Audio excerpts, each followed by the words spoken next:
Welcome back, all my 40K fanatics out there. I'm DJ here with Tim's Nation, starting up kind of a new series here, 40K on the fly. Basically, long story short, we play a lot of Warhammer. And some of the Warhammer games we play, we're trying to get just practice games in, test out new lists, etc., etc., etc. Because of that, we still want to record them and bring them over to you. But we also don't want to be here till 1 o'clock in the morning. I do not. So with these games, we want to do these quick. These are some of our personal 40K practice games that we are still filming. I'll be filming the end of each turn and maybe some good stuff in between or some crazy stuff, not going turn by phase by turn. And yeah, I think I covered it. Anything else I'm missing in that? No, that sounds good to me. Awesome. Well, guys, if you haven't subscribed to the channel already, please do turn on the bell for notifications. With us getting into competitive 40K season, we're going to be playing a lot of these games and doing a lot of these different types of games. So it gives you kind of a brief glimpse on some of the rosters we're playing, some of the units, and the opportunity to ask questions on some of those units that you see us play or are competitively played that maybe there's not as much of a clear functionality of how they run. Today, I will be playing the competitive list that I plan on bringing competitively, or at least the faction that I want to test after Eldar's little bit of nerf, and Lane's playing dwarfs. I'm playing my dwarfs. I love my dwarfs, but they did not fare very well in the change of editions.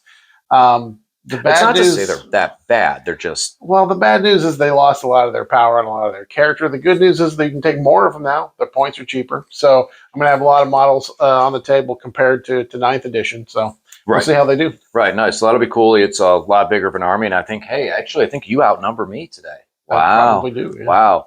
So let's jump over to what we're bringing, and so we can get into the game. All right, today I'm bringing Leagues of Votann. My little space dwarfs are back. And you can see there's a lot more of them than there has been in the past. I'm just going to go through this pretty quickly as to what we have here. I'm not really going to go over the changes to the units at all, just to get a quick rundown of what the army is. The only character I have is a Call, and I gave him the enhancement of Praising Glare. This just means that during in the command phase, I pick one objective, and in my opponent, each unit that's near that objective, within the control range of that objective, is counted as having one more judgment token than they normally would. Moving on, we've got one squad of Hearthkin Warriors, 10-man squad. Using the Sagittars, I'll be able to split them up into 2 5-mans. We've got 3 squads of my favorites, the Pioneer Jet Bikes. One of them is a 3-man, the other 2 are 6-mans. We have 1 5-man squad of the Einhir Hearth Guard. They have the Vulcanites and the Plasma Blades. We have a 5-man of the Berserks with their Mole Launcher. Then we've got a 6-man of the Thunderkin with the Grav Guns. We have 2 of the Sagittars. I have the Autocannons on here. I will probably be switching these up to missile launchers later on. I just don't have the parts built out yet. So we're just using the Autocannons today. And then we've got 2 of the Hecaton Land Fortresses. 1 Conversion Beamer and 1 Magdrail. That's the list. All right, so over here into my Grey Knights. Now, mind you, some of this is kind of a hot mess. And I'll get into the reasonings why. A lot of it comes down to the fact of I played my game with Josh, and after my game with Josh, I was mentally building a list on the field. So I want to try some of this stuff out and then get some of it over to the painting table. So I apologize, but there is a little bit of work that needs to be done to this. All right, so starting off, I have a Grandmaster who is going to be attached to a 5-man squad of Terminators. The guy holding a Nemesis warding stave is going to be my banner for this game. Might end up converting him over to that later on. But I do have the Apothecary, a banner in that squad, as well as the side cannon, because that's what it's armed with. The Grandmaster also comes with the side cannon, and he's going to have the sigil. So if the squad gets shot, I can pick him up, pull them off the table, and drop them back in the reinforcement step of the next, or drop them back down 9 inches away. All right, so moving over into, let's continue into my battle line troops. I have a 5-man squad of Strike because they're just amazing. They can scout move, they have sticky objectives, they are really, really good. 5-man just equipped with bolters. Over into my heavies, we got 2 Purgation squads. These guys got a little bit of a point increase, but they are my indirect fire unit. They can fire indirectly as long as another unit in my army can see the target. So I took 2 squads of those, also with side cannons, the 2 damage weapons. I know people are kind of frowning on those, but I think that I need every piece of damage output that I can. Speaking of damage output, the Nemesis Grandmaster that I take, or sorry, not a Grandmaster, Nemesis Dread Knight that I'm taking. He's a regular Dread Knight, so he's got advance and fall back and charge mechanic. He's got a hammer, side cannon, silencer. Got a 5-man squad of interceptors. These guys have a lot of cool little tricks that I want to try where they can move around the field after they shoot, so they can kind of bounce up onto objective markers and stuff like that, or just fire and fade like Eldar can do. We got a 10-man squad of purifiers led by Castellan Crow. So this is a combo that is pretty brutal out of here. The purifiers are a hot mess, and I need to work on painting these guys and get them cleaned up. And if I decide to play this, also build 4 incinerators. They will have 4 incinerators. Crow gives them a boost to their cleansing fire, and it's a lot of damage output that can bounce around the field, teleport, and come off the field again. So hopefully these guys can be my anti-infantry. And as far after anti-infantry comes anti-tank, we got a Land Raider. This is now an addition where this isn't a joke. There's a Land Raider in my army. It does work. Last piece of the army was something I was scrolling through. I went into Imperium Agents and picked up 2 5-man squad of the Exactors. These are going to be represented by the Necromunda characters because I cannot find this model and kit anywhere. Please leave it down in the comments section below where I might be able to find one of these kits because they are sold out everywhere. That is the Kill Team Exactor squads. And so that's basically my Grey Knight list. A lot of it's kind of a little all over the place, but I want to try a little bit of everything and see how this plays out. All right, so this is going to be the first time we get these armies on the channel. First time we test them out. I know that you have other plans you're looking at competitively for lists, but I wanted to bring the Votann today because I want to test out the Grey Knights. And this may be a time that both of these armies don't see a lot of playtime on the channel if this kind of goes poorly for us. Yeah, I have a lot of armies, and the stronger ones that I have right now in the meta are Imperial Knights, Custodes, and the Death Watch. So I'll probably be playing more of those than the Votann. But I still love the Votann. I know a lot of people have probably came to the channel because they saw some of the Votann content, so we want to make sure we keep putting them on the channel. So we'll still have the dwarves on here at some time. I mean, yeah, we have a, oh no, Death Guard. I was going to say, we got a rivalry with your Death Guard and AdMech that we're still fighting out with. So who knows? Maybe this will end up being a rivalry with, maybe neither one of these armies will play, and we'll just go, hey, I want to play Grey Knights, bring your Votann. Right, and this might be the start of a rivalry, or one of my other project armies I'm working on. Heck, maybe I'll show up and I'll play your Custodes. Well, there you go. Never play Custodes. Silver is better than gold. All right, so attacker, defender roll, odd or even, sir? Odd. And it is even. So, you know, terrain's kind of even, so I'm going to pick attacker so that you will deploy first. Okay. And we'll be back after deployments. I'll show the deployments out. All right, so we are deployed. I have this nice large deployment zone over here, and I'm in the corner. In the corner. Grey Knight's in the corner. So I put down the Land Raider with 2 Purgation squads inside. I have the Dread Knight. I have the Terminators back here, and the Striker in there because they can scout move, just in case I end up going first. And I get all the other Grey Knight shenanigans we're going to try out. With that being said, this is quite daunting. So, Lane, what was your tactic here? We both have 2,000 points today, right? Yeah. Okay. Yeah. My tactic was to squeeze everything in the deployment zone. I feel like you forgot how big the deployment zone was. But no, so I've got all this stuff here. And of course, I've got a bunch of stuff in transports. Inside this Sagittar, we got the 5-man Berserk Squad. Inside this Hecaton, we've got the 5-man Hearthguard, just because the Hecaton has a special ability that lets you reroll wounds when a unit comes out of it. And then inside this Sagittar, I do have a half of the Warrior Squad. Now, as far as the weapons being split between the 2 units, this Warrior Squad has just the bolters. All the other, the Magna Rail and the missile launcher, are on this squad that has the call attached to it. All right. So let's talk about our mission real quick and what we're looking at here. Because we are doing our what is it called? The mission rule is supply lines. Yeah, so supply lines, it's not entirely clear on this, but it says in this mission, if a player controls the objective marker on their own deployment zone at the start of their command phase, they roll d6 and a 4+, that player gains a CP. I'm not sure if that's an extra CP or that's instead of your regular CP. We're just going to play it as it's an extra CP. Just so it allows us to do more cool stuff. Yeah, it'll be more fun that way. And then the primary mission is deploy servo skulls. So basically we have 3 objective markers in no man's land here, and we have the ability to move those. If I control those at the end of my turn, I can move it up to 6 inches. In short, the closer it is to my opponent's deployment zone, the more points I'm going to get for holding that. And unlike typical primary missions, this is scored at the end of your turn. So you can shoot an opponent off of it, and then you can move one forward and score points that way. It's scored at the end of your player turn. And again, the closer it is to your opponent's deployment zone, the more points you get for scoring it. And lastly, on the screen, you can see our deployment is sweeping engagement.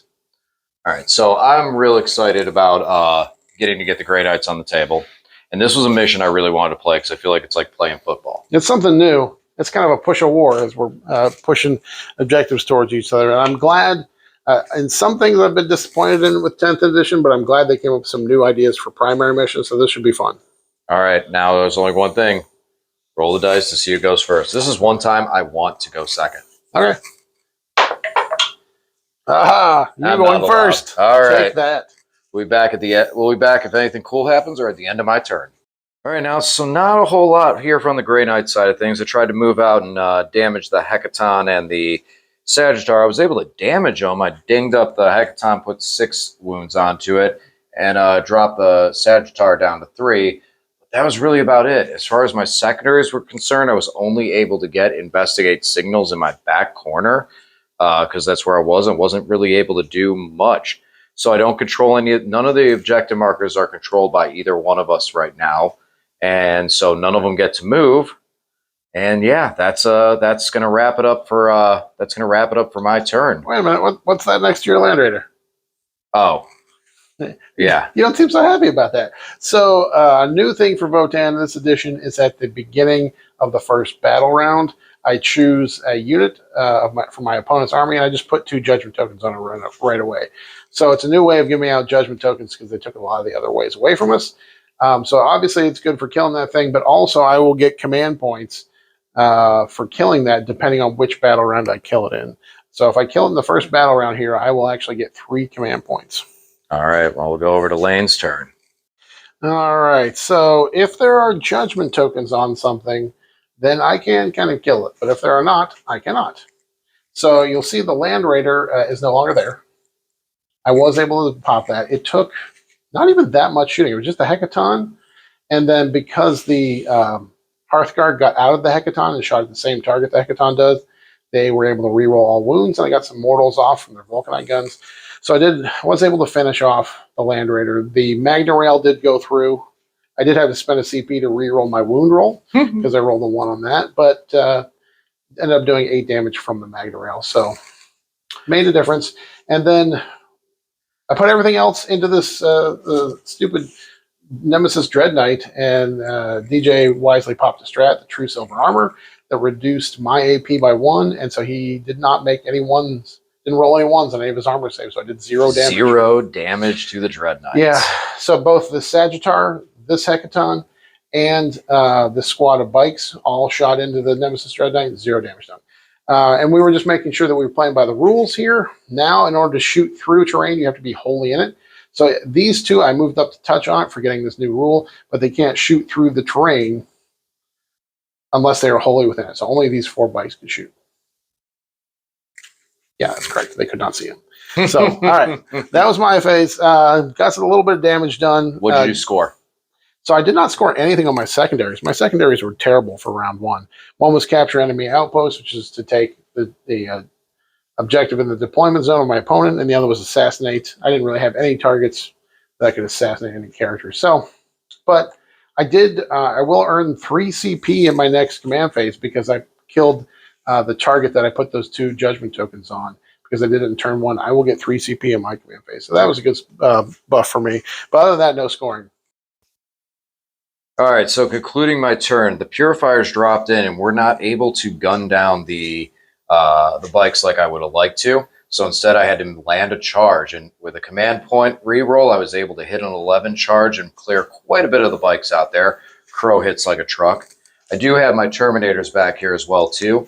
The original plan was to shoot the guys off the objective and then objective control it and take it. That was unfortunately not what we were able to do, but they're still at least in a defensive position. And I succeeded in getting the objective, taking it, and being able to move it 6 inches to score 2 points on that one. Over here, Lane did control this objective all the way to the end of my turn, so he's moving it closer to try to push it through and score 15 on that one in my turn, since the objectives are cumulative. Over here is where the story wrote. So the Dread Knight finally lost one wound, and he sold that wound to crush a Hecaton land fortress with a tank shock and his hammer, as well as the Sagittar. And he gunned down a bunch of the what are they called? Iron Guard, Iron Cannon. Iron here, Hearth Guard. What he said. Little baby Terminators. Gunned a bunch of them down as well. And then over here, we pulled this objective within 6 of Lane's deployment zone. So now that one scored 7 points for me. So that's about it right now. And we're going to move over into Lane and see what he can do. Oh, I also scored 5 points on my secondaries this round. Sorry. All right, so Votann really need judgment tokens to get anything done. And even then, it's still tough. Everything's reduction in AP has made things very difficult. This 6-man brick of Thunderkin with conversion beamers that are anti-vehicle 2-ups.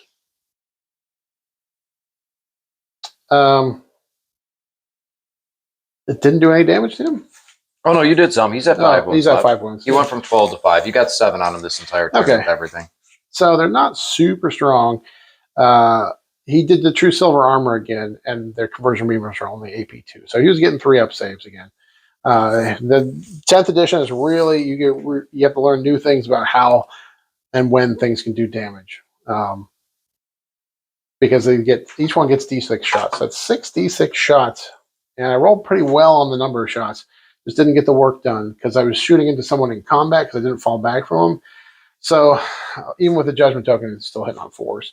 So it was not super productive there. Didn't really kill a whole lot. Did get on here and take this objective because my Hearthkin, they're on the bottom floor here. Their objective controlled 2 each, and the interceptor's only 1. So I did take that, which scored me a secondary. I could have moved that, but if I moved it away from me, I wouldn't have controlled it anymore. So I wanted to leave that there to score the secondary because I did get an objective into DJ's deployment zone, which means that I scored 15 there. And then this one was not even within 6, there's another 2 there. So I did score 17 on primaries and 5 on secondary. So good scoring, but I'm just not doing a whole lot of damage. So let's see what DJ does in his turn. All right, so panning across the field, I picked up the strike squad with the teleport assault and brought them over here just to be safe and to be able to start making some plays onto this objective later on. This objective was my my secondary objective for attempting target. So I took that one. It's still within 3 inches of me and not of the Sagittar, so I will hold that at the end. But I did at the end of my turns, but I did move it forward to get some points off of my primary game. Over here, move the Purge out. Charge, shot, shooting is not really doing well for them. Charged in, beat up a couple of bikes just with volumes of dice. More or less, the bikes shoot better than they fight, so I figure that's a safer place to be. Finished off bringing in my reserves by bringing in the extractor squad back in here just to hold that objective, even though it's sticky. I just wanted to be safe. Dread Knight wasn't able to shoot his way out of combat and just had to squish the dude with a hammer. Unfortunately, puts me in a rough position with this Hecaton bearing down on me. And speaking of the Hecaton, he picked up my last 3 of my interceptors that were in the building on an overwatch. Elaine was able to get a lane around the corner because the way we're using the terrain. Yeah, and that's the cutoff for the L right there. So correct. Just outside of it, I was able to get. I rolled 4 6s, and the bolt cannons are sustained hits, so it counts as 8 hits. And the big hit for me, another big hit that I was able to pull this turn was I brought the Purifiers down here within 3 and beat up the Hearthkin Warriors as well as these grab guys over here and stole his home objective from them. So solid turn as far as some removal, but Lane's got this one objective in here for 15 on primary that I got to deal with. So we'll see how that plays out going into Lane's bottom of 3. Okay, bottom of 3. We did manage to poke most of the squad, actually the whole squad, but Crow is still standing there. He's down to 4 wounds. So obviously I take that objective, but he'll probably do a little work into me the next turn. What else happened, DJ? Let's see. That was kind of really it. I mean, You fell back here, so you couldn't do any shooting. This was your secondary over here Yeah. that you had. All right. So I took this secondary. It was Took just this all objective. purifiers. I didn't move it into his any further because I didn't want him to control it because that was my tempting target one. So I got 5 points for that. I threw that one right into his deployment zone to make it really hard for him to get out. I threw this one another 6 inches. It's not quite in his deployment zone. So I actually scored 22 on primary this turn, which is really strong. Didn't really do much damage, but scored a lot of points. So that's good. We'll see what DJ does back to me. I didn't do a whole lot of damage because I fell back with both my bike squads. So I'm sure he's going to make me pay for it. All right, so the Dread Knight landed its deep strike and was able to charge in and beat up some berserkers. And because of that, we now contest this objective again. Crow, he's still alive back there. I know it's kind of tough to see, but he's still hanging in there. He's got 3 wounds left, and he picked up the call to give you some hit points on assassination. Over here, the Terminators came out to play, charged in and beat up the bikes and did some damage to the Sagittar, while my Purge squad are trying to get this objective that laid real deep in my zone and try and get it out of here. My other secondary was area denial, so I was able to clear the center and score a bunch of points off that. And then I had my strike land over here to start moving this objective away. My exactors came hiding in there and shot at the Hearthguard, which are on the bottom floor, and failed again. That toughness was able to hold them out. But as far as everything else, the Grey Knights are starting to push back, but we still got this vicious Hecaton over here that can pick up a lot of guys. So we'll see. This is going into lanes, the bottom of 4 and lane's turn. We'll see how this plays out. Oh man, guys, new addition. The Hecatons don't really do a whole lot. This Hecaton put all of his shots into these guys. They didn't have any judgment tokens, so I did no damage. So sad. In here, we did manage to finally get that Nemesis Dread Knight taken care of.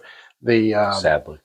Yeah, the Thunderkin, the Gravcan and Thunderkin were able to finish him off. And in combat, my Sagittar disappeared. So we don't have a whole lot left on the table here. So DJ is going to be able to score pretty strong in his turn. Here we go. All right, so finishing out the Grey Knight turn solidly. We got deploy, teleport homers, and secure no man's land. So one of the objectives right here, we were able to secure for no man's land, and the other one was over here with the strike, being able to pick up the last of the Hearthguard over there. And then over here in the building, with some help from some deep strikes and Crow, we picked up the last of the Grav Sense, the Grav Votann, Thunderkin, thank you. And left only just this one little Hearthguard guy to fight bravely against Castle and Crow. Terminators were the ones that deployed my teleport homer. So right now, Lane is left with just that one little Hearthguard and the Hecaton. So solid turn on primaries. We're going to get Lane. He's going to finish up his turn. We'll get a score and call this a game here shortly. Okay, so the Hecaton was able to finish off Crow. It did score me 3 points on Overwhelming Force, the secondary I picked. I wasn't able to score any primary this turn because I was not going to be able to control any of these objectives. So that's the way it will stand. It ended up being a closer game than I thought. DJ did win. He had a score of 86, and I had a score of 79. All right, thanks, guys, for watching. We'll do a quick recap of the game. Not really too much to say here, but happy with the Grey Knights. We'll do a quick recap, and we'll call it a day. All right, guys, so final score, Grey Knights 86, Votann 79. All in all, I had a lot of fun. The Grey Knights are a lot of fun. Bouncing around the field. Yeah, it's so hard to keep track of them because they have every possible movement shenanigan. Free redeploys every turn on 3 units, right? Yeah, just pick these up and put them over there. Deep strike within 3 inches. You don't charge, but still with playing tactical objectives. Grey Knights have such a huge advantage because if they need a deep strike into your deployment zone, they can do that. They just have to be outside of 3 inches. Yeah, that's CP, but that's usually 5 points real quick right there. Yeah, that was huge. I loved it. Well, not much else to say here. It's late at night. You need to get home. We both work in the morning, but guys, hopefully you enjoyed this game. This is my first run of Grey Knights. Feel free to ask some questions. I'll respond in the comments section as we get some time. First time I've played Votann in 10th edition, so getting used to some things. Probably didn't take advantage of everything I could have, but it was a closer game than I thought it would be, only about 7 points apart. So yeah, we'll have to look into this and see. I might make some tweaks to the Grey Knight list, see, tweak a couple things here, but all in all, I'm not too disappointed with it. All right, man. Well, we need to get you out of here. Thank you as always. Guys, hopefully you enjoyed the video, and we'll talk to you again soon.